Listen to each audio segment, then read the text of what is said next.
Welcome to everybody. It's really wonderful to see such a good turnout. At the moment, as we look, we've got 155 people here at this meeting, and we have a total of 250 registered to attend. So we'll see people coming in as we go along. I'm Peter, I'm Chair of Oxford Europe, and it's my great pleasure to introduce today's meeting. This is the seventh now of the virtual meetings we've had in this organisation, and it really is a thrill to see that they have been such a success. I've got no doubt that the success of previous speakers will be emulated, if not exceeded, by this evening's lineup. So just to put this meeting in context, we called it Time for Liberal Values ? And of course, it's liberal both with a capital L and with a small l, based on our two speakers. And it is, I think, very much a time to ask that question. We have at the moment an almost unprecedented situation. I think most of you in this room will be aware, and hopefully will be becoming more aware, of the difficulties the country is facing, not only coronavirus, but also the problems of having just gone through a traumatic, and I suspect for many people disappointing, Brexit process with a government in charge, which really doesn't give much impression of knowing where it's going, but which is nonetheless surviving and better based on their selling of the achievement of coronavirus vaccination. So it is a difficult time. I think we're finding that the noise created by coronavirus and various other stories, not least the royal family, is making it possible for the government below the surface to bring forward a lot of highly illiberal legislation, not least of which is the current police bill. And of course, we've had a whole range of other pieces of legislation that I think people on the liberal side of the spectrum have good cause to be concerned about. And I'm sure we'll hear more about that as we go along. So I think it's a very good time to have our two speakers, both of whom have a lot to say on the subject. Therefore, it's my great pleasure to start by introducing Layla Moran. Now, I think for most of you, Layla won't need any introduction. She's a good friend of our organisation and of many people here in the room. She is, as you will know, the sitting MP for Oxford West and Abingdon, and has been in that post since the election of 2017. She overturned quite a considerable Conservative majority, I think by dint of hard work, determination and charm. And that majority has been increased massively in the last election. So I think she has probably the largest, or one of the largest majorities of any Lib Dem MP in the country. And while in that post, she has really distinguished herself. I think the fact that she managed to achieve such a majority reflects, and against trends, it reflects the fact that there's a huge groundswell of support for her. She's a very hardworking MP. On a national level, she's done fantastic amounts of work, initially as the spokesman for the Liberal Democrat Party on education, and more recently on foreign affairs and overseas development. And I just come off last weekend the Lib Dem conference, where she presented two brilliant motions, and I'm happy to say they're both passed overwhelmingly. One about relations with Europe, and the other about the Russia report. And another feather in her cap was that last year she achieved the I think quite considerable bonus of compensation for NHS workers who died in service from coronavirus. And she did that while chairing the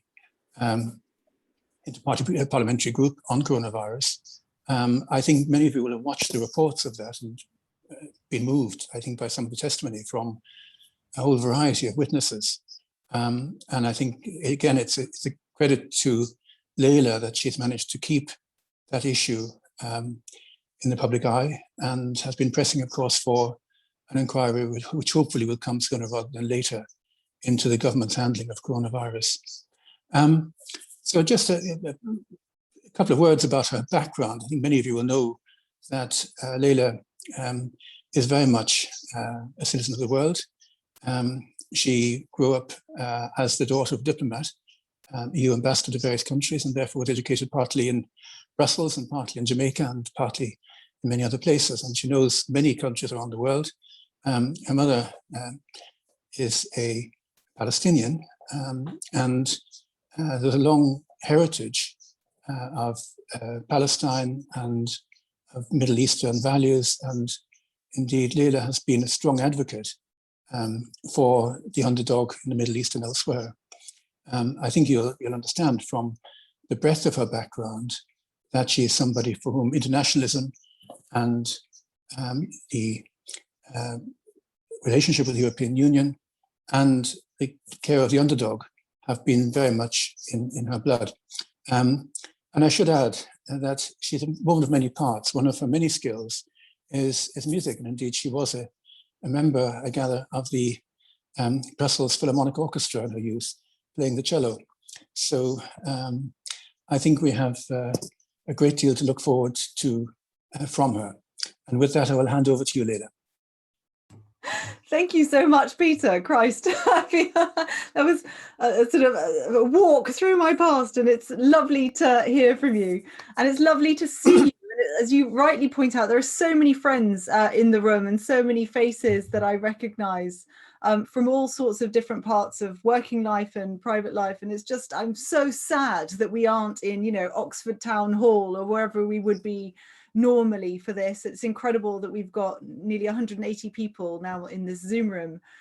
So love to you all, and I wish we were together properly. So it's been quite the helter-skelter of a time, I have to say, over the last 18 months. I mean, my goodness, when is politics going to quieten down? I just don't know. But when you're pushing for change, and when change becomes ever more urgent, actually, I almost don't want it to quieten down. It's unfortunately, I'll start on a note of pessimism, because from where I sit now, with an 80 majority that Boris Johnson has, with, you know, the Coronavirus Act being pushed through again tomorrow, with severe curtailments of civil liberties in parts of it, with the anti-protest bill that went through, with Priti Patel's announcement today over refugees. I mean, it just keeps coming, let alone the shift away from more proportional types of voting, which we're seeing they want to introduce with mayoral elections from next year onwards. I mean, this is a slow frog march towards an autocracy that I'm very uncomfortable with. And to the question that is the premise for this meeting, you know, where is liberalism right now? Well, I argue that liberalism right now is very desperately needed, but unless we are careful, we cannot assume that it won't wane. And unless we assert ourselves in our liberal values, small L, big L, whatever it may be, then we absolutely cannot take it for granted that this direction of travel that the Tories have us under is not going to continue. And so I've just come from another meeting of Lib Dems across the country who want to work towards a better electoral system, and we were talking about progressive alliances and how do we work together in order to overturn the Conservatives, and this has to be what we are aiming for in that 2024 general election. It has to be what we aim for. But meanwhile, what can we do? What can we say? What do we need to be pressing on? What do we need to highlight in order to make sure that that flame of liberalism doesn't wane, but in fact grows? So of course we've got, you know, very important elections in May, and that sort of local community politics stuff that Liberal Democrats in particular hold so close to their heart, I think is going to be a really important moment for the Lib Dems and liberalism more generally. But let's start perhaps by reflecting on, you know, what is it that we want to stop? I find it really interesting that, you know, Priti Patel took this week as her moment to start unveiling her plans. It's a fact that if you look at the polls of how people feel about immigration, it has basically halved in terms of the people who are very incensed and put immigration as high up their list of priorities since Brexit. Brexit was a valve for that sentiment. It was fueled, of course, by the likes of Nigel Farage and others who purposefully stoked the flames that the right-wing press and others were so happy to latch onto. And that is what we know was partially behind that vote.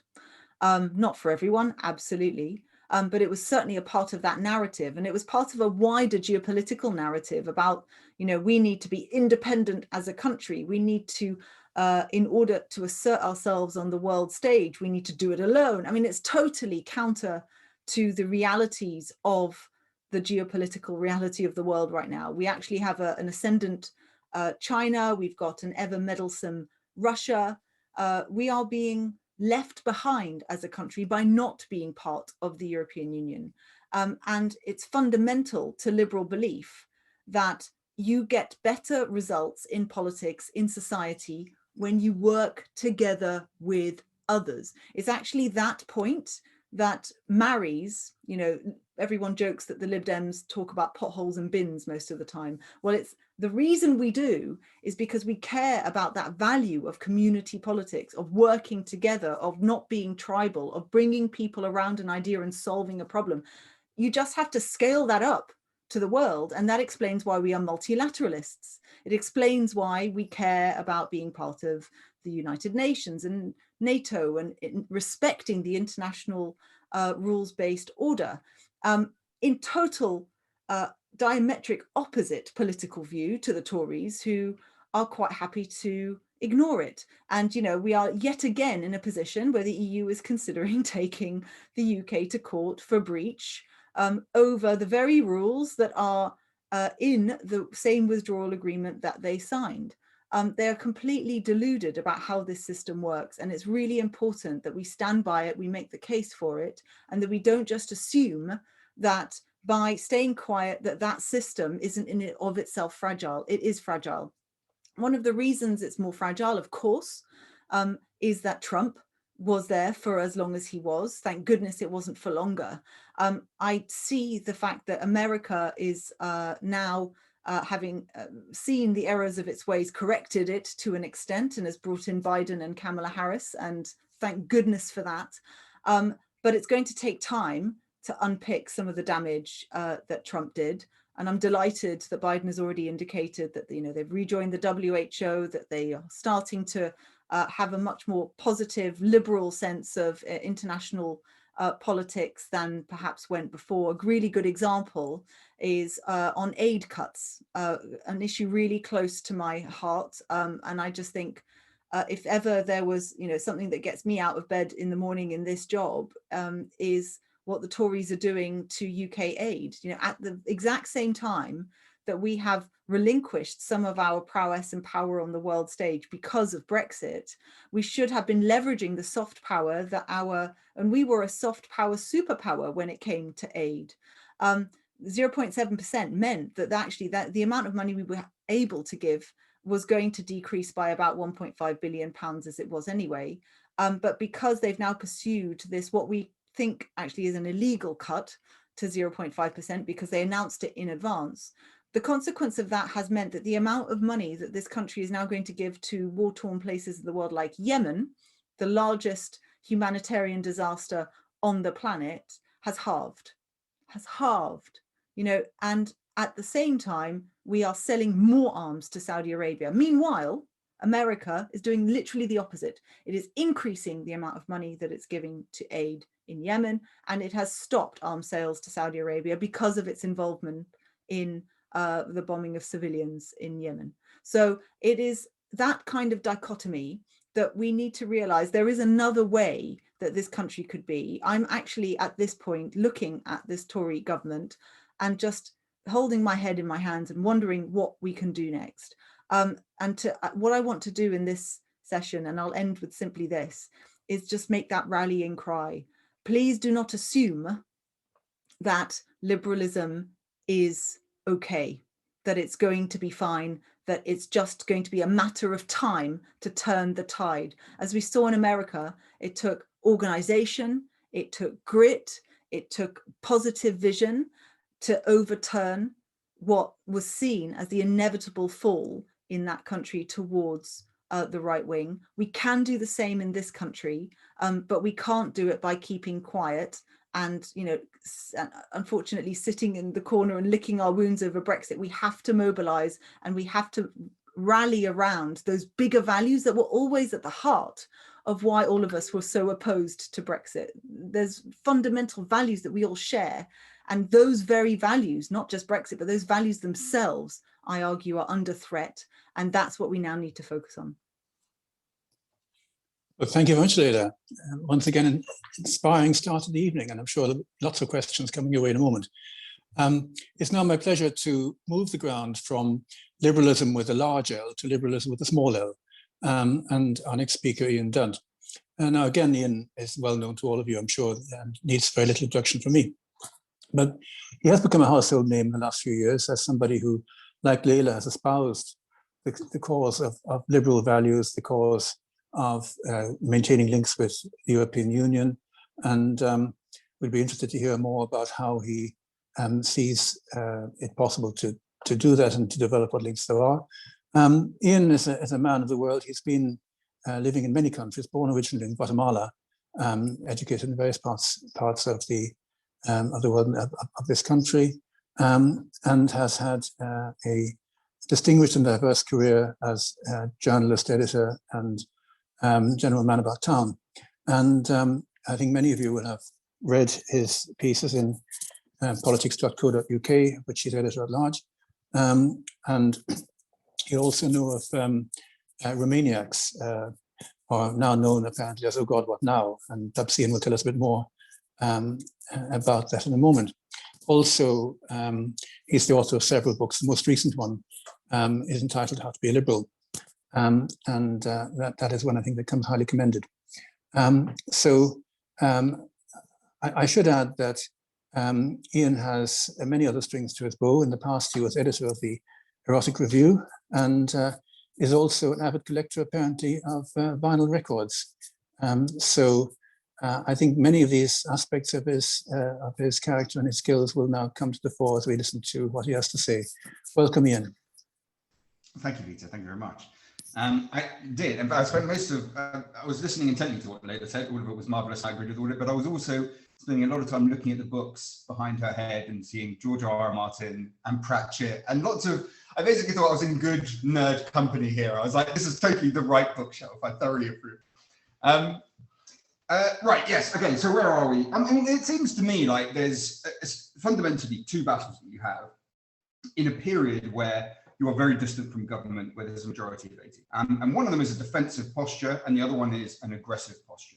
The defensive posture is not selected by us. That is us having the fights that we are forced to have by the things that the government does. Now, chief amongst these in recent weeks was the police bill. Sections 51, 62 of the police bill are the most draconian clampdowns on protest and therefore on freedom of speech that we have seen in this country for a long time, and that includes the kind of legislation that was passed during Tony Blair's time in office, which again had very draconian measures on civil liberties. They are very severe. The main function of this bill is explicitly and literally to silence protesters. That is what it aims to do. And you have to pay attention to why do they pick the targets that they pick?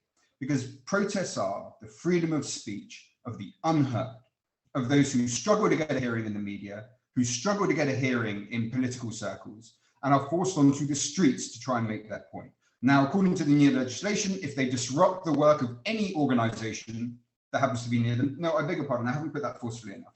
If a policeman suspects that they might disturb the work of any organization, they can impose restrictions on the protest, which can include noise levels, which can include dispersal, which can include holding it in place, which can include limiting numbers.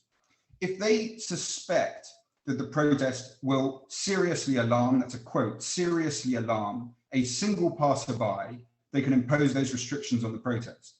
Now, this is an existential attack on protest.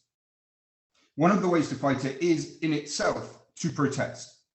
And I think that that carries a special priority, a moral priority, on those who are fundamentally often not targeted by bills like this. Now we see, if we look at the kind of information, the surveys that have been done of the way the police operated during Black Lives Matter protests, the protests that had a majority ethnic minority population in them were targeted much more harshly than the police by those that have majority white participants in them.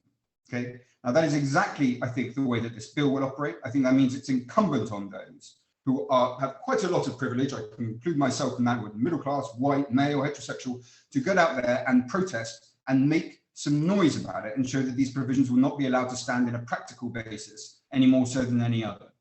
We also lobby through politics, through the media, to try and keep the pressure on these issues. I'm not pretending that these things can be easily stopped. They are very hard to stop. There is a large majority. The Tory party is utterly without spine. Over 2 days of debates last week, not a single one of the MPs defending this bill had the courage to even mention the provisions that were in it, apart from one who was basically an out-and-out authoritarian. However, look to the history. If you get liberalism in a certain posture at certain times, you can undo the damage that was done by the previous government. Under Tony Blair's government, there were restrictions put on protests within 1 kilometre of Parliament. You had to write for pre-approval from the police. Now that was undone in 2011 by the coalition. Why? Because there was pressure on the Conservatives to fight civil liberties ahead of it, and because the Liberal Democrats put pressure on when they were in government. These things, even if they pass, can be undone, but you have to keep the pressure up. Another angle of attack is judicial review, where we know that very soon the government keeps on not getting the answer that it wants from judicial review.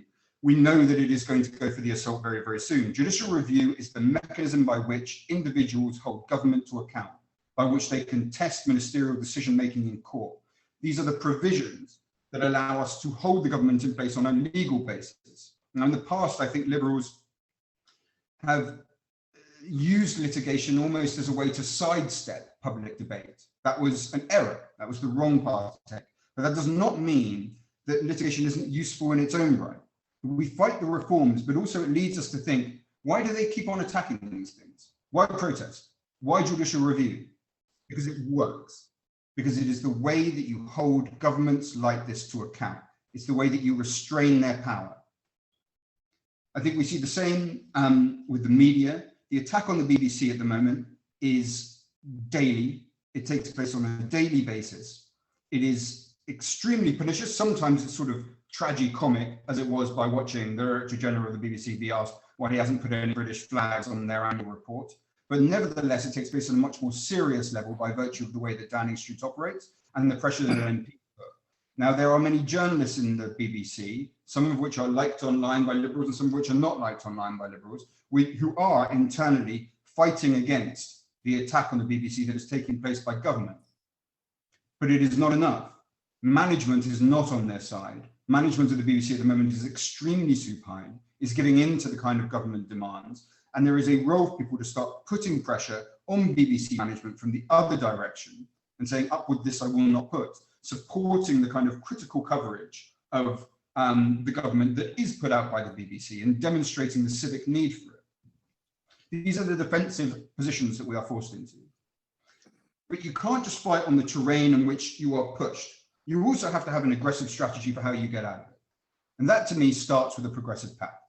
Okay, it is pressure on Liberal Democrats and Greens, and especially Labour, to not enter into a circular firing squad at the next election. Now, across the country at the last election, we saw the obscene, deranged spectacle of Labour brutally attacking Lib Dem candidates, of Lib Dem candidates doing it to Labour, and watching the Tories sail through. Look at the constituency of Westminster, where Chuka Umunna should be the MP right now, and is not the MP because of the aggression that Labour showed. That is not a tolerable state of affairs. It cannot be allowed to happen again. There are about, at the outside, I think about 10 seats that can be captured by the Lib Dems if they agree with a non-aggression pact with Labour. Nothing formal, but an informal non-aggression pact of the exact sort that Mandelson and Tony Blair entered into with Paddy Ashdown in 1997. Places like Cheadle, places like Wimbledon, places like Winchester. Now, those 10 seats are valuable. You take those 10 seats, if the Tories lose another 6 in Scotland, you're looking at Labour having to make gains of what, 30 seats? Not for a majority, it's not going to get a majority, but for Keir Starmer to be Prime Minister, these are the kind of numbers that you're looking at. We get very depressed, very morose about the situation that we're in. I'm sorry, Labour winning 30 seats is a doable proposition, and it can be done by virtue of a progressive pact, which delivers either a coalition or another more informal arrangement in government. So the question then becomes, A, will Ed Davey and Keir Starmer do it? I think both of them are much more sympathetic towards these kinds of propositions than their predecessors. And B, what is the price that Keir Starmer should pay for doing that? Because it takes a lot of sacrifice, especially for the Greens. I have to say, the Greens have laid it on the line on progressive tax over and over. They've been punished for it. They've lost short money for it. It takes a lot of campaigning with your activist base in order to get them to do that. So what is the price? And the price is electoral reform. And if Labour has not understood now, in the situation that it is in, that it cannot survive without electoral reform, then it never will understand. Electoral reform must be secured. It should be the single transferable vote system. That's by distance the easiest system to convince the British public of, to get through the British political system. It maintains a constituency link. It gives us something akin to proportional representation. And what it means is that voters in urban areas are no longer disenfranchised, that actually each vote counts, that we can have a more stable posture for a progressive electorate. And over, when we look at election results, we see a progressive liberal electorate who are undermined by essentially a rigged first past the post system, which prioritizes rural votes over urban votes. The final part of what we do aggressively and where we try to get is the relationship with Europe. And there's no point beating around the bush on it. We're not going to get back into Europe any sooner than 15 years from now. The first part is trying to get a manifesto for a governing party, not this election, but the election after, with a referendum on going back into Europe. At the very least on the single market and customs union, but really full European membership. So the question to ask yourself now, when you think aggressively about what you're trying to achieve, to me is, what can we do to make that a more likely outcome in 10 to 15 years' time? What can you do now to win that vote? And I think there's three parts to that. The first part is we demonstrate the economic damage, and we do that relentlessly. It doesn't matter that these stories aren't picked up right now. Nothing gets through the COVID news story. Okay, it's impossible for any other story to get any kind of oxygen. But you look at the coverage. Look at the coverage on the BBC.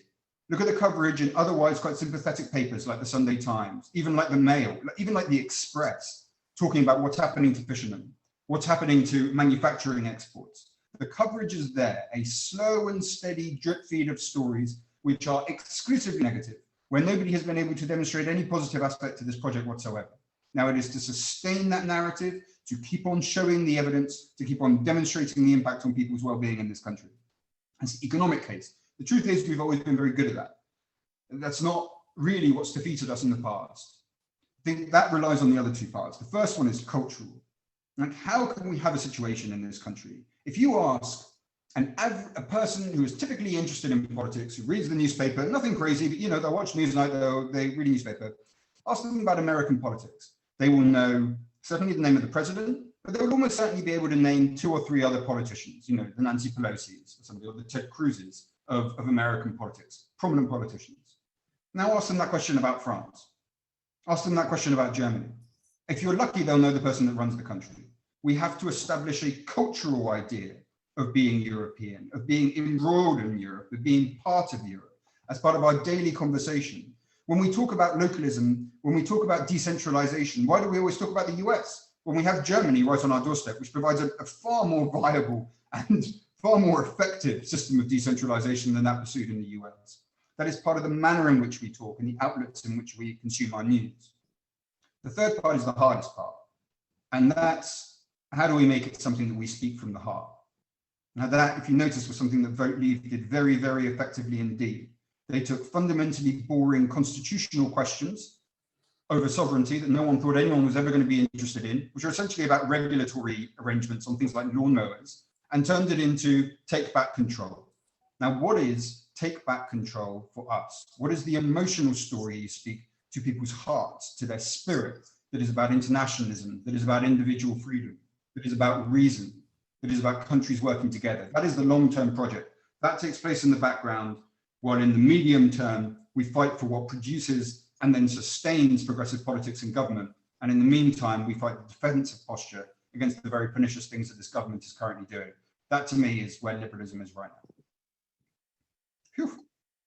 Sure, thank you very much, Ian. Tour de force and lots of food for thought there. I think I hear in the midst of that somewhere a challenge for Layla, which I can reassure her she will have plenty of opportunities to address during the questions. So without further ado, we'll move on to the questions. We've got a number of our members who have sorted out the questions that are most topical at the moment. And with that in mind, I'll hand over to Susan. you. And the first question is slightly different to what both speakers have been speaking about, but relevant overall. And it's a question from Jonathan Nolan in Sydney. So we have greater reach than we thought. And he asks, do you think that it was always the plan of the government to trash the agreement that they signed with Europe after it was done? Do you want to go first, Layla? There we go. Yeah, good. Sorry, there was a thing saying I wasn't allowed to unmute myself. Oh, very disconcerting. As a politician, I take offence. Layla, I can reassure you, you're now a co-host, so you can unmute yourself next time you have a chance. Thank you so much. Jonathan, what an astute question. And I think probably the honest answer is we will never know for sure, but it certainly looks that way, doesn't it? And I think you just have to look at, you know, the extension of grace periods in Northern Ireland being a really good example. I mean, for the 6 months leading up to December, I was calling for this on an almost daily basis because we could see that that was what was going to happen. It was so obvious once you'd seen the agreement that that was going to be the natural consequence to their decision, and that actually there was going to need more time to sort a lot of this out. However, the way that the government talks about it, that, you know, it just takes a bit of common sense. You just need to, you know, this sort of haphazard way of doing governance. I mean, that's the way they present it, but it's certainly not the way the world works. It's not the way the civil service works. It's not the way that those behind the scenes will have been presenting it in good faith to the ministers in charge. And so that does lead you to that conclusion. And it's why we've ended up in this bizarre position where the UK is sort of unilaterally extending grace periods, the very grace periods that it said that it would never do. And you have the EU going, well, hold on. We have a mechanism in the withdrawal agreement itself, a protocol that we're meant to follow when this happens. And I think it speaks to an arrogance of the government, that what it wants at any, it's sort of petulance almost. What it wants at any given moment is what it shall have. Sod the consequences, and if it needs to go to court, it will. But we will hold firm, and then some parts of the cabinet back down at some parts, at some points. But let's see what happens with this one, and it just beggars belief. I also think that there is a part of the Conservative Party that very genuinely thought, you know, they just see things through a completely different lens. I sometimes play a game with myself, which is think like a Tory, where it's mind gymnastics. I would really encourage you to try and do it, where you argue with yourself and everything about the project is positive and everything is solvable. And I think actually that's where a lot of this comes from, is a very genuine belief that it's all going to be wonderful. And, you know, what was before warnings of things that were going to go wrong suddenly are you know, short-term teething problems. It's almost Orwellian doublespeak, the way that the Tories think about this issue.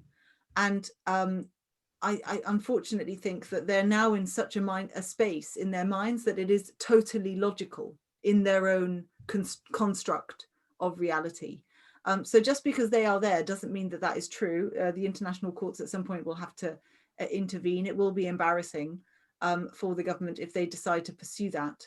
But, you know, is it deliberate? I think we've kind of gone beyond that point now. I think it's a form of Orwellian delusion that is driving a lot of the decisions that we're seeing. Thank you, Layla. Ian, anything to add? That was very good. I'm not going to be able to improve on that. In which case, I will hand over to Geraldine for the next question. And I've got a question from Sarah Murphy in Wilmslow. She asks, how do Liberals make their voice heard against an increasingly authoritarian government and a media that seems to be being policed for suitable levels of patriotism? We've all seen the flags behind the MP speaking. It's being policed for Tory approval and acceptable comedy. It's almost reminiscent of the Soviet Union in its paranoid state.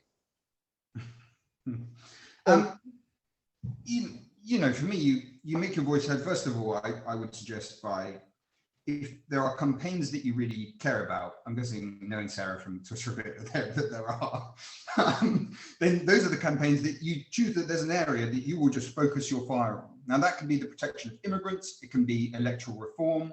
There's just an area that you decide, I can make change here, irrespective of what is going on in the government around me, and you sort of focus your fire there. On journalism, and by the way, if you're a member of a political party, I think that works as well. And that goes for members of Labour, for Tories, and obviously for Liberal Democrats. That part of the fight for liberalism is about fighting for liberalism within organisations. There are liberal traditions within the Conservative Party, within Labour, that have to be fought for internally as much as against them. And when it comes to the media, look, I mean, partly we act, let me tell you, as a journalist, what you do as a consumer of media really matters. People notice, okay, they notice where the traffic goes. They especially notice where the money goes. If you're one of the vanishingly few people right now who actually spend money on journalism, although I would encourage you to do so, because that's the way of creating what you want. They notice it and they will respond to what we want. If we keep on clicking and keep on supporting culture war gibberish, we get more of it. If we click and we support and we promote decent investigative work on what governments are doing, you will get more of it. People respond to what people want. I think on the BBC, we have to make a distinction between the journalists themselves and the management. Okay? The management is very, very weak at the moment, very, very receptive to the Tory attack. The journalists, by and large, are not. I mean, we are seeing good work at the moment by people who are not very popular. I mean, you look at Laura Kunzberg, attacked every day, as far as I can tell, and will have some weak moments. But the work she has just done on coronavirus has been absolutely devastating for the government. I don't see a lot of people sharing it or reading it, but it was good, strong, fierce work holding the government to account. Now, I just think I see too much of the time people attacking the journalists and not speaking at all about BBC management. Now, if you're worried about the BBC, and we damn well should be, I think people should be attacking BBC management. They should be making it clear from their perspective that they demand objective news, not news that is tailored to suit the tribes that happen to be supporting the government or the ministers that are in the government themselves. And that kind of pressure is listened to. The BBC does get scared about that kind of pressure. So you have to apply it, in my opinion, but we have to apply it in the right place rather than towards sort of more prominent figures that I think are often demonized online. Thank you. And Layla, I was wondering whether you are tempted to have a flag in front of your books. Oh, well, you know what, honestly, after that debacle, and I used to sit on the Public Accounts Committee, and Sarah Olney, who's a Lib Dem MP, sits on it, and we were chatting, and she was like, I just can't, he's usually not that bad. But on this, it's almost like, you know, catnip for Tory MPs who want to get ahead. And it's a bit like, you know, choose your tokenistic thing that you're going to go on. Is it the flag, or is it the statues, or which aspect of the culture war is it that you want to talk about? I'm a bit dismayed by all of it. So yes, I have been, but ironically, the problem is ironic on Twitter doesn't really translate. So I've just decided that, you know, I think the book that most people can see is Optics, which is actually a physics textbook from my undergraduate days. But I keep it there because I think it's got physics and political references as well. Thank you. Joe, I think you've got a question now. Yes, this is one that for Ian, first of all, that I thought would be quite up your street, Ian. So in the recent budget, the Chancellor announced the creation of, I think it's 7 free ports, which set up around the country. Rather than improve and level up the country as a whole, as the government is stating, I'm actually really worried that it's going to create ghettos of wealth creation for the few, whilst increasing the feeling of being left behind, currently experienced by many areas across the country. What is your view of the merits or otherwise of free ports? Well, they're not very good, which is why we got rid of them. And I mean, we had them before, we had them under the EU, it's got nothing to do with Brexit. And we got rid of them. We got rid of them for a reason, which is they don't really bring in an awful lot of money. I mean, insofar as they do precisely what it is the questioner said, which is essentially they localize a series of money that doesn't find its way to the exchequer. And I mean, I would hazard, I really do think it's as rudimentary as this. that the reason they're doing it is because they like the name free ports, because it sounds good, it has the word freedom and port in it. And I genuinely believe there is no greater complexity to the policy decision making than that. And they are very ineffective. I imagine that they will disappear pretty quickly. They were, you know, I don't think this is the kind of thing that's going to massively destabilize the country, just because ultimately, when it comes down to it, once all the kerfuffle is over, it hasn't even been much kerfuffle, the Chancellor of the Exchequer wants more money. And because they want more money, these things have a certain amount of restraint within them to contain them. So I imagine, maybe I'm being overly optimistic, that they will be substantially restrained simply by sort of the inbuilt incentives that exist in the Treasury. Oh, thank you. So I don't have to worry quite as much as I was feeling I was going to. You should, but above a wealth of other things. Yeah. Layla, what is your view? Oh, well, my understanding is, having spoken to Sarah Olney, who covers this brief, is that all that free ports really do is displace economic activity. They do not do what people think that they do. I think Ian's assessment of that is completely right. It's similar to their obsession with spaceports for the same reason. And it's very, I think, reminiscent, I've just put it into the chat, of the Space Force idea that Trump came up with. It's absolutely out of the exact same playbook. Show up, you know, this shiny thing that sounds good, say it wasn't possible before when it was. And actually, one of the frustrations I do have, much as I do like Lindsay Hoyle, I genuinely do, but there are moments where government come to the dispatch box and say things that are absolutely untrue, and that is against the ministerial code. They do it again and again and again and again, and it is right that the speaker at that point does pull them up on it, because they are doing that. And there is a frustration. I mean, we've just, me, Caroline Lucas and Debbie Abrams, who took, with the Good Law Project, Matt Hancock to court over transparency over the COVID contracts, have just written to the Standards Commissioner, pointing out that actually Boris Johnson did lie at the dispatch box when he said that all those contracts had been published, when in fact they had not. Nothing was pulled up by the speaker. It took ages to be able to hold them to account, and he has broken the ministerial code. We've just seen what's happened in Scotland. Whatever your view of whether or not that was the right result or whatever, it doesn't really matter. I don't think that we are strong enough in holding this government and others to account for what they say, especially at the dispatch box, which is where you're meant to be able to hold politicians to account. But yeah, spaceports, free ports, shiny things, yay! Bridge to Ireland. Yes. Susan, I think you have the next question. I do, and it's very similar but slightly different, in as much as obviously there's a lot of ministerial code and lying going on, but also the question is from Sarah Murphy in terms of, will Biden have a positive influence and stop Johnson breaking international law, or is that just wishful thinking? Ian. Yeah, look, there is some positive influence. I mean, the first positive influence he has is simply by virtue of not being Donald Trump. So Donald Trump was obviously encouraging the very worst instincts in the Conservative government, holding open a trade deal with the US, which anyway would have actually been damaging to us and certainly to our standards. And also providing a sense of normalization to the breaking of international law. So simply by virtue of not being Donald Trump, he's incredibly helpful in that way. Boris Johnson wants a decent relationship with him. He, at the moment, only really has one source of unity, which is climate change proposals. Now, that only works really because Boris Johnson is happy to put down the number on top. He is working around the back end. When you look at the kind of regulatory watchdog structure that would be existing on green issues domestically after Brexit, to take away the capacity to scrutinize government decision-making. But nevertheless, he thinks that he can make that area work. Where he suffers is really on Ireland. And that is where the pressure from Biden is going to be most fierce. That's where there can be some control. It does seem at the moment, this is an interpretation, and it is not shared by everyone, and I include by that some people who are sort of more on my side of the fence, but there is a British government attempt to just salami slice away at the protocol with Ireland. Just chip away these small issues, chip away at it, break it, until eventually the EU always looks slightly intransigent by picking any one of the small issues to go to court with the government.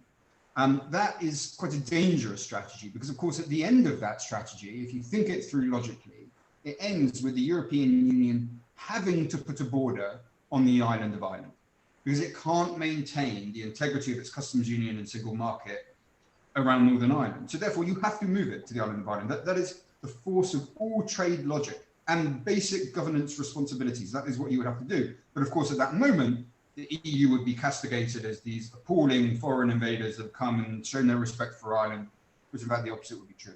That to me is the most, I think, the most troubling eventuality at the moment for what we see. And if Biden can have any effect, it's in putting pressure on Johnson, on a trade deal, on general cooperation, on just being able to portray himself as being someone close to the American president, to prevent that eventuality from taking place. If there's any hope, it's on that issue, and I very much hope that there is hope. Thank you, Ian. Layla. If I could add to that, I think the other pressure is that they are under a huge amount of pressure to strike trade deals. And the trade deal with America that they quite often sort of try to rely on, and as we know, there are things about that potential trade deal that we're very concerned about, chlorinated chicken being the one that sort of has the most prominence, but actually there's a lot more in terms of standards that we need to be concerned about there. But the question is going to be there is a real juxtaposition and a balance there, because if they genuinely do want the trade deal with America, then they are going to have to concede those points, those exact points that Ian so eruditely made about Northern Ireland. And I think there is only one way out of that problem, which is going to be that there is, and so I think some people have been saying it in the chat, this deal was never the end, it was just the beginning. There is so much that still needs to be finessed, renegotiated, all the rest of it. And I think actually that ultimately the deal will collapse. I think it is highly likely that there is a review built into the deal in 4.5 years' time, where both sides get to come back to the table and say, is this working, is this not? And I think the solution to that problem is going to be, and actually I remember this really vividly I think it was one of the first meetings, it was St. Margaret's Institute, and I think it was Geraldine, who's on the call, and I can see her, pointed out that actually this is always going to be a problem, and the only way to solve it is for Britain to be part of the customs union. And you said it then, and it's still true now. And I think it's really obvious that that is going to be the direction of travel. Now the question is it that we do it just that and we join a sort of EFTA thing?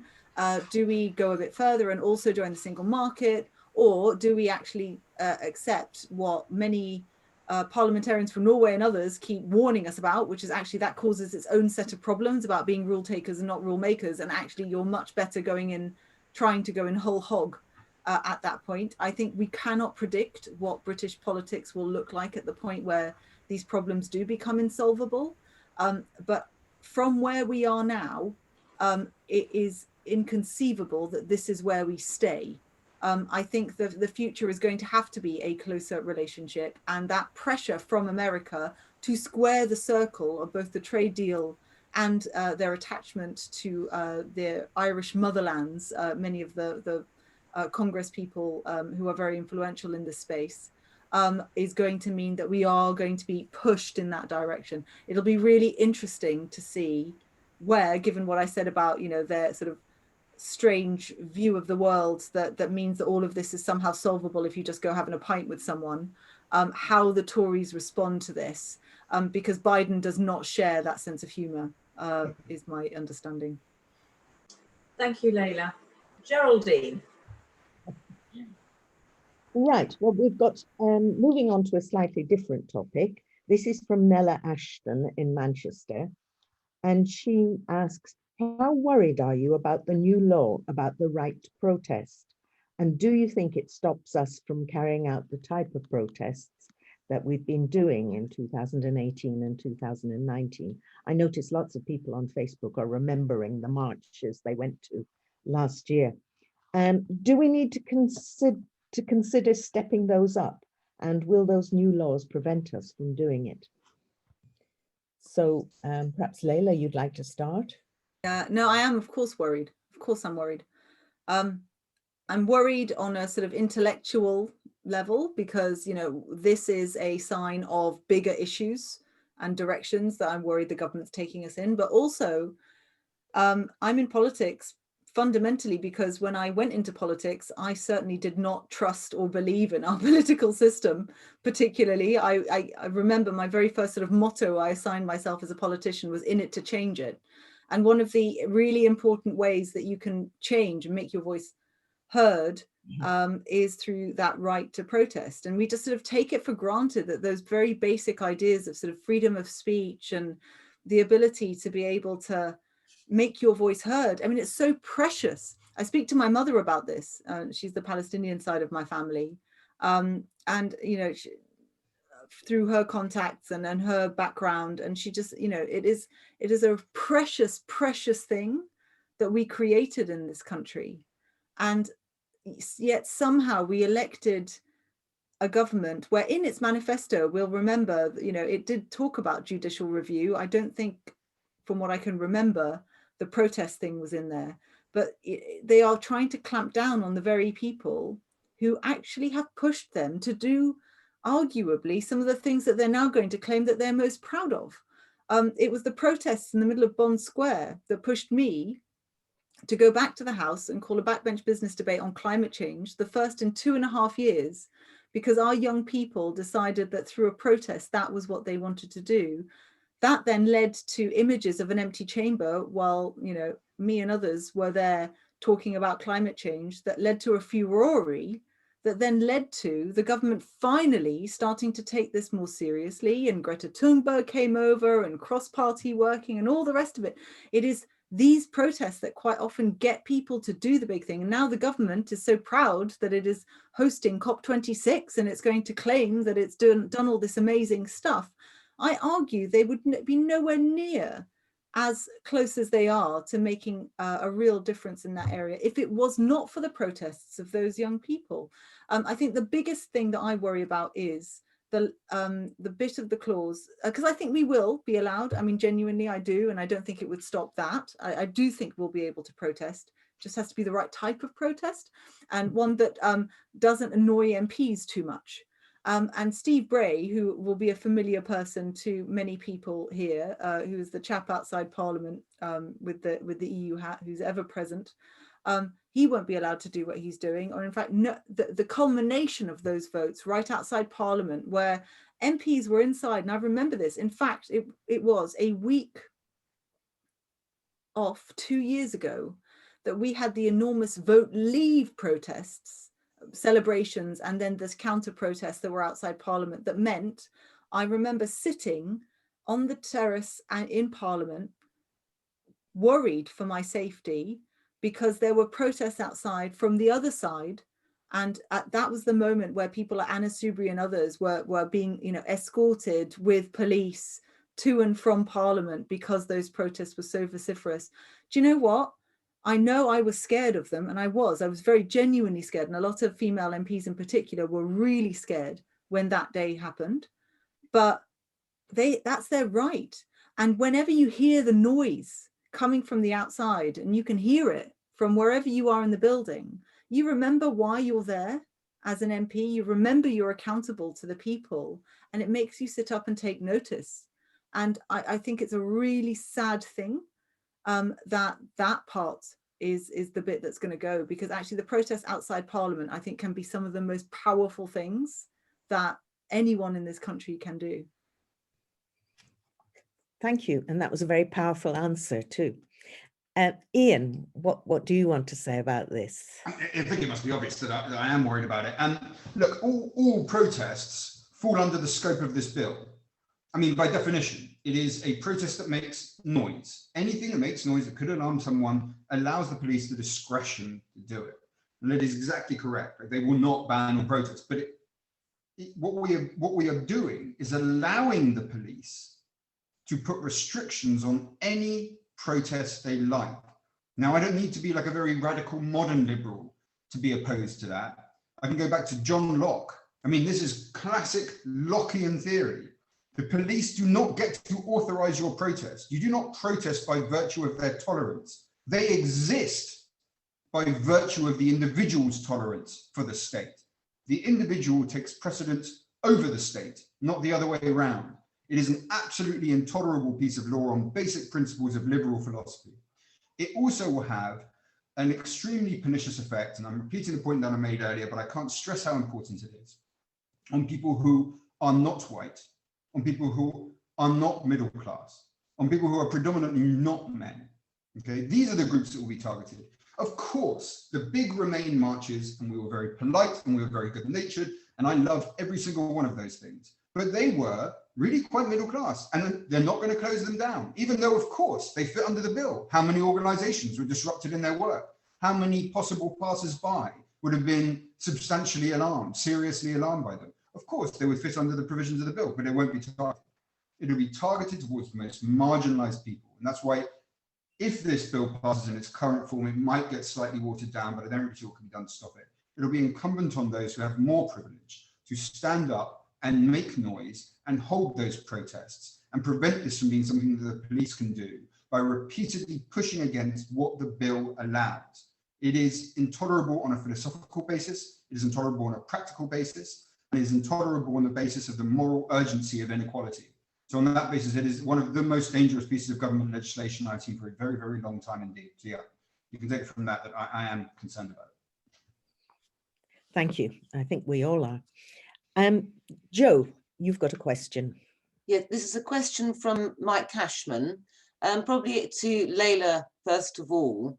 And he says, everyone wants to know, will the Liberal Democrats campaign unequivocally for the strategic objective of rejoining the EU? And I think quite a lot of that was talked about at conference last weekend. So if you could perhaps open some of those comments as well, that would be really helpful. Absolutely, yeah. So just to sort of make it really clear, and actually I'm in a privileged position now where I mean, because Brexit's kind of gone, and obviously, I mean, Tom Brake was absolutely incredible as Brexit spokesperson as well. We owe him a huge debt of gratitude as a party for the way he sort of helped to pull that People's Vote campaign from our end together. But now it sort of does fall under the purview of my role with Foreign Affairs spokesperson, with, of course, Treasury and Bays and other people feeding in as well. And so I can say categorically, since last September, that is the strategic objective that the Lib Dems have identified. We are a party of rejoin, and that is clear. What is a bit less clear is when, because we are also smart. And we also appreciate that we need to strike while the iron is at the right temperature, otherwise you shatter it. And I think if we started to talk now about that objective, loudly, proudly, wearing it, you know, and actually when you talked about flags, the flag I wanted behind me was an EU one, but it was only going to attract all the trolls that have been quiet for some time, and I quite like it that way. And, you know, we have not changed as a party. That is absolutely, when I said I used to, you know, imagine that it's blue and yellow stars that come out of my veins, it's still very much true. But we need to accept where we are in the electoral landscape. Now, there's a couple of things that need to happen. One is we need to get through the economic damage that the coronavirus pandemic has caused. And the reason for that is that while it is true that there is a huge amount of damage that has happened as a result of Brexit, it is being hidden by coronavirus economically and in the minds of people. There is no cut through at all in the minds of people about Europe. There is, unless you are a business person whose livelihood depends on it, most people have not got a clue what they have lost, the impact it's having. The estimated cost of Brexit is in the order of 35, I think, to 39 billion pounds. That would have paid for test, trace and isolate. Now, there's a whole other conversation about how that money should have been spent, but nevertheless, it is eye-watering sums of money that we really could have used right now. But it's also true to say that exports have decreased. The not so funny joke that I made at conference was that Michael Gove had said he'd had enough of experts, but the government seems to have had enough exports too. And the worry I have is that they're going to continue to say, oh, it's just teething problems, it's just coronavirus, don't worry, it's going to be fine. Well, actually, none of the trade bodies agree. They all say that this is going to be lasting, it's going to be enduring, and we are going to start to see the effects soon. So when coronavirus passes, then we are going to be able to start to tell those bad news stories that Ian so rightly said that we need to keep saying, and we need to keep making the case for. And it's not in an "I told you so" tone of voice. It's in a "oh, isn't it regrettable that they lied to you" tone of voice, because they did. They absolutely knew what was going to happen. They said to them that it was going to be fine, and yet now we are seeing industries, the very industries that voted for this deal, the ones who have actually gone under first. And it's definitely worth for having a look at on Twitter and elsewhere what people like Alistair Carmichael, who is the MP for Shetland and Orkney, I had once a half-hour session with him about fish before a question time panel where we were pretty sure this was going to come on. I mean, what this man does not know about the fishing industry, nothing can compare. And what's really interesting is that those very fishermen who vociferously disagreed with Alistair over his stance on Brexit are now really angry. They're super angry at this government, and there's sort of short-term handouts for, oh, we're going to give you some money to make up for the loss of trade that the fishermen are now seeing. It's only a matter of time before Rishi Sunak starts saying, well, that tap's going to come down because actually there's other priorities that they need to focus on. And I think we're going to start seeing industries like that and many others start squealing once we get to 2 or 3 years down the line. Now, is that then the moment to campaign for rejoin? We'll have to see. We'll have to see how big those squeals are, and we have to follow, lead and then capitalize on that public opinion. But no, we are absolutely a party that wants to be at the heart of Europe. In fact, my heart never left. I just also want it to be part of the European Union as well. Thank you, Layla. I think that will probably give a lot of comfort to Lib Dems, many of whom probably will be on this meeting. So thank you. Ian, do you have anything you'd like to add? Yeah, I'd like to back that up, actually. And I don't think it's not a very popular opinion at the moment in Remain circles. But you have to fight this smart. This is the key at the moment. Now, I would urge you to look at some of the information coming out about focus groups in red wall seats. These are really interesting bits of data that they can't get them to talk about Brexit. Nobody wants to talk about it. It doesn't matter how much you introduce it, people don't want to talk about it. Now that's frustrating, because part of that is the fact that we can't get as much pickup as we want for some of the negative news stories coming out.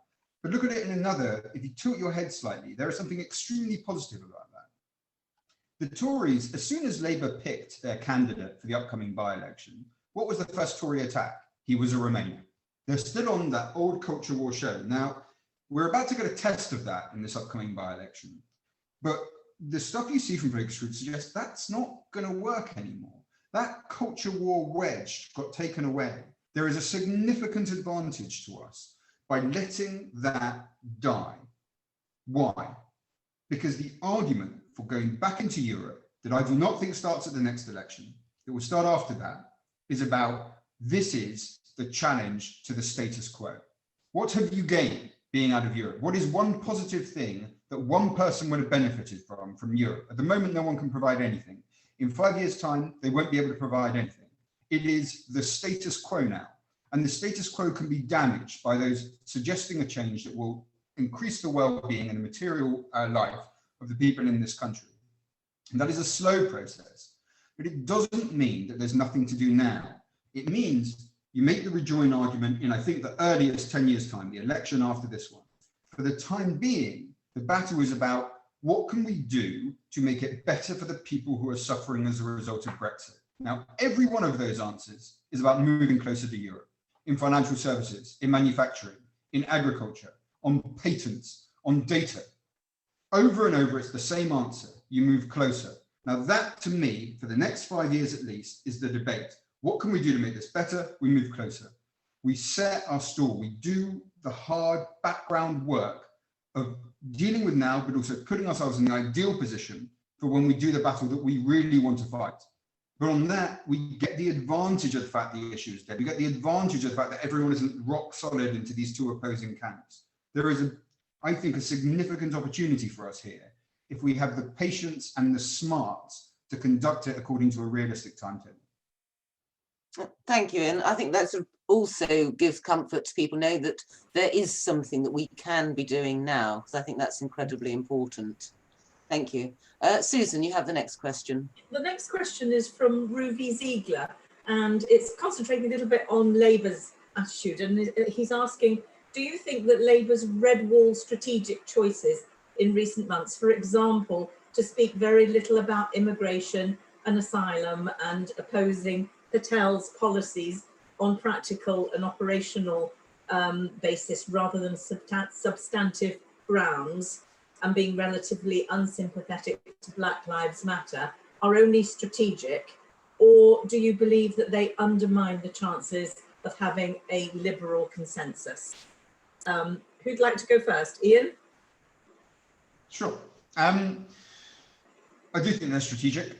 I think if you look at Keir Starmer, I trust in his record. I think his record is good. I think he is a liberal-minded person. He has a problem, which is that he has an extremely disparate electoral coalition, which has been shattered on culture war lines between essentially, and these are very rude generalizations, okay, but like middle class, metropolitan, liberal voters, more socially conservative, working class, northern voters. Very crude, not quite true, but you know, the broad outlines are true. The way for him to get over that is to sidestep culture war issues. Now, over and over, the government are setting up culture war traps for him, hoping that he walks into them. And over again, he is refusing to do it. Now, that is not satisfying to me. I do not like it. I want politicians to stand up for immigration. I want them to stand up for Europe. But I would be kidding myself if I thought that it wasn't a sensible strategy for him to be taking electorally. And the thing is, Scotland is lost to Labour. And without those seats, that massive block of progressive seats, it is very hard to see how Labour gets into power again. It needs the red wall seats. It needs them.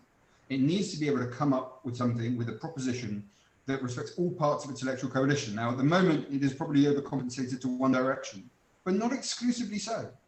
I mean, Labour, despite some equivocation, did come out against the policing bill. David Lammy on the front bench did one of the finest pieces of oratory I've seen for a long time in Parliament, condemning that bill.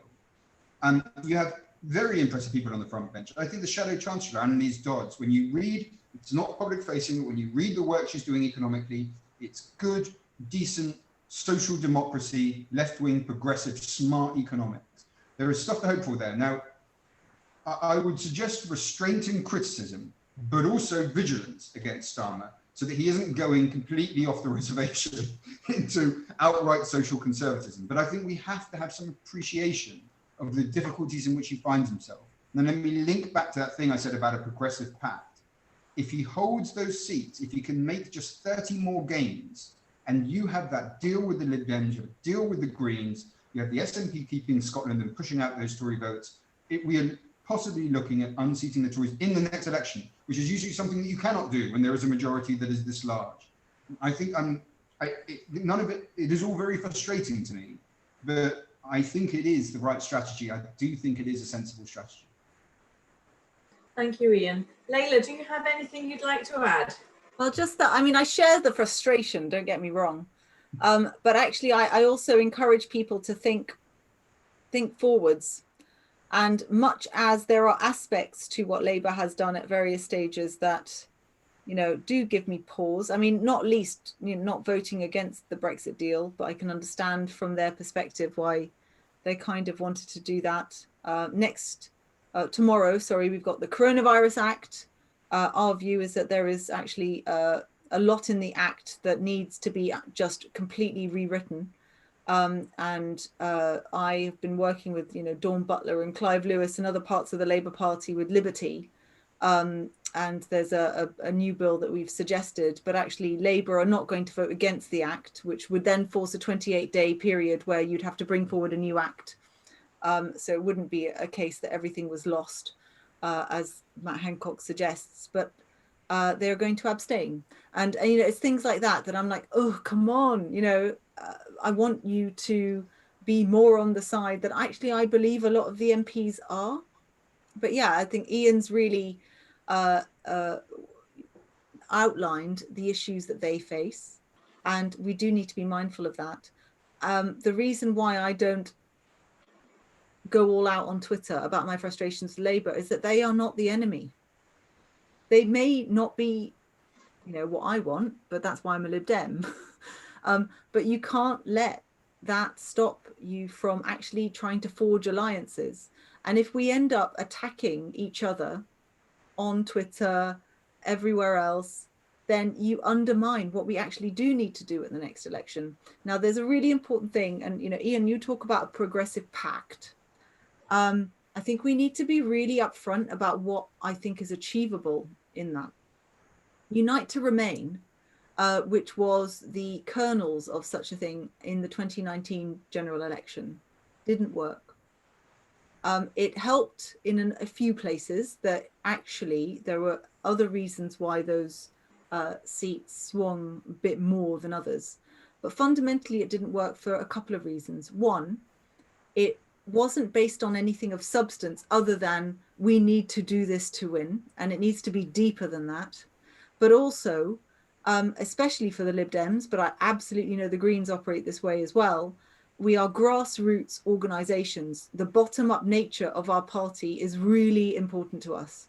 And it felt very much like it was thrust upon many local parties and many individual candidates at the very last minute. And they did not feel part of that process.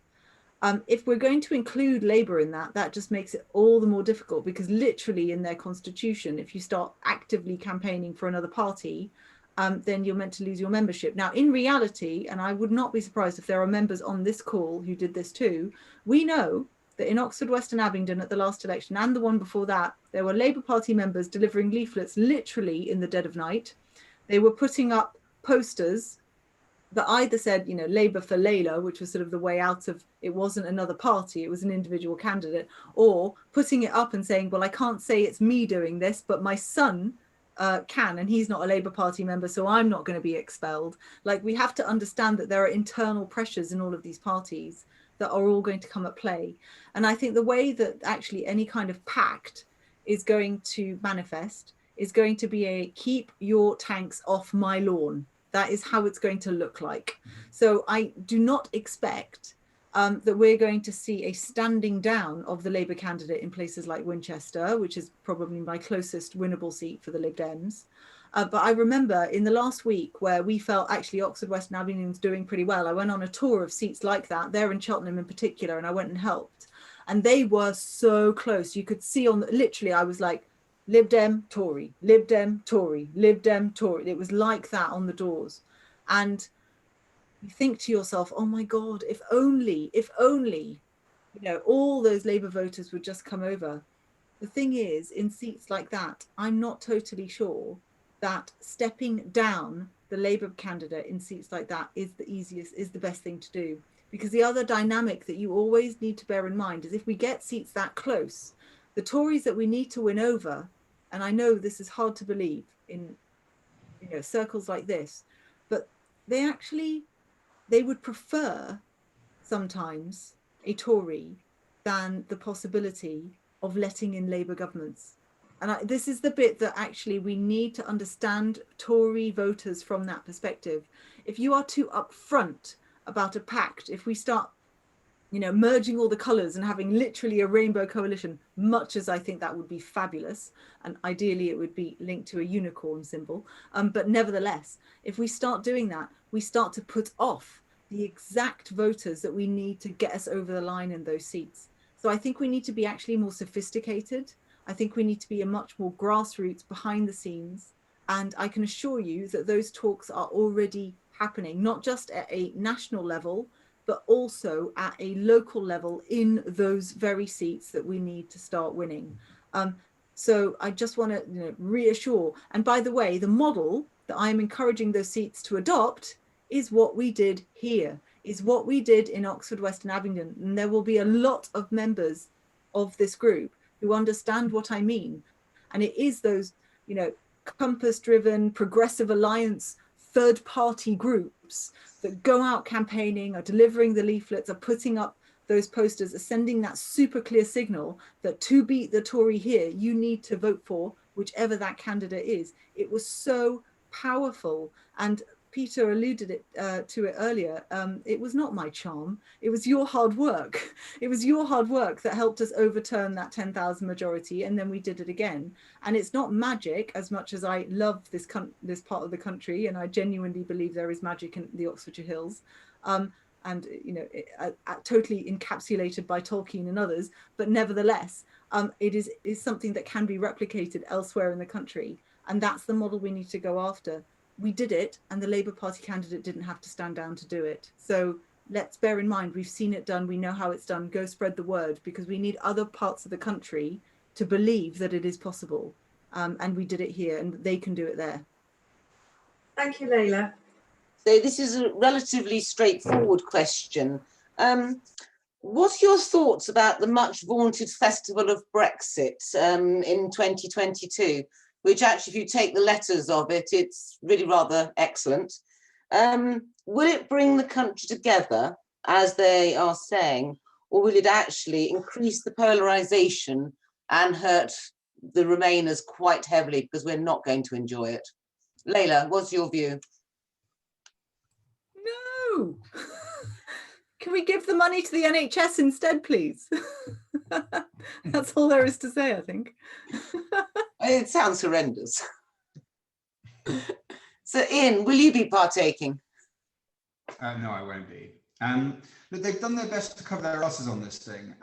They've brought in, a sort of team that's quite mixed in order for the artistic creation, essentially to try to turn it into a festival of Britain rather than the festival of Brexit. I think we need to remember why it exists. It exists because of Theresa May. It is activated because of Boris Johnson. If it succeeds, it will be considered the festival of Brexit. At the moment, there's very little salience of it in the public. Most people aren't aware that it exists. I don't think it would take off. I don't think it should take off. And I don't think we should have any patience with it. So I will not be out there with my Union Jack hat on, tooting the horn. You'll be happy to know. Yes, very happy. Thank you. I think that's all the questions that we have time for. So if I could hand back to Peter to round up. Thank you, Joe. I must say it's been an inspiring evening, and I know from all the questions looking at the chat we could be going on all night, but time has almost beaten us to it. So it just remains for me to say thank you to both speakers, really for what has been a superb and galvanizing hour and a half. I hope that although a lot of what we've heard has been slightly dispersing, at the same time I think it just reminds us how many of us there are who believe in the future. And, this battle may not quite have gone our way, but there's still a long way to go. And I think the next 10, 15 years, or however long it is, and different people have different ideas about that, promise a lot. So thank you both. And also thank you to the team. As you can see, Oxford for Europe is quite a large group of volunteers, all of them committed and enthusiastic, and all of them wanting the best for Oxford and for the country. And I'd like to invite you all, those of you who haven't already joined our mailing list, please to do so. And if you want to take a more active part, then please do approach us. You've got the email address and you've got all the necessary contact details. You know about our website and you know about our Facebook page. And I can only encourage you to take an active part. We have lots of meetings coming up. Next one will be sometime in April. The date and speaker still to be confirmed, but watch this space. It'll be on our website very soon. And I think we need to also think about other groups. We work closely with Grassroots for Europe and also with the European Movement. And on that theme, Grassroots for Europe, we're organizing a meeting. Some people have asked me why we are clashing with them, but in fact we're not. Their meeting is due to take place in 3 minutes' time. And what I'm going to do is I'm going to post on the chat the details of how to join that. So this is Leads for Europe. We're together with Grassroots for Europe, and they'll be hosting Naomi Smith and Femi Olawale, who are both, I think, well known to you. And if you can bear to hold over your supper for another little while, then I can guarantee that also will be an event well worth joining. So I think that really is all I have to say. Just really, I know Layla has to go, but thank you, Layla, for joining us in your busy schedule. And it certainly has been, I think, well worth hearing what you had to say. And Ian, thank you also for what has been a superb talk. And we know from your writings that You are eloquent and committed, and indeed we're seeing that in action this evening. So thank you both.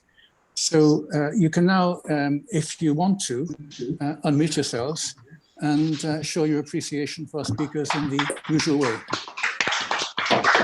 Thank you, Ian. Thank you. Thank you, everyone. Thank you very much. Well spoken. Brilliant.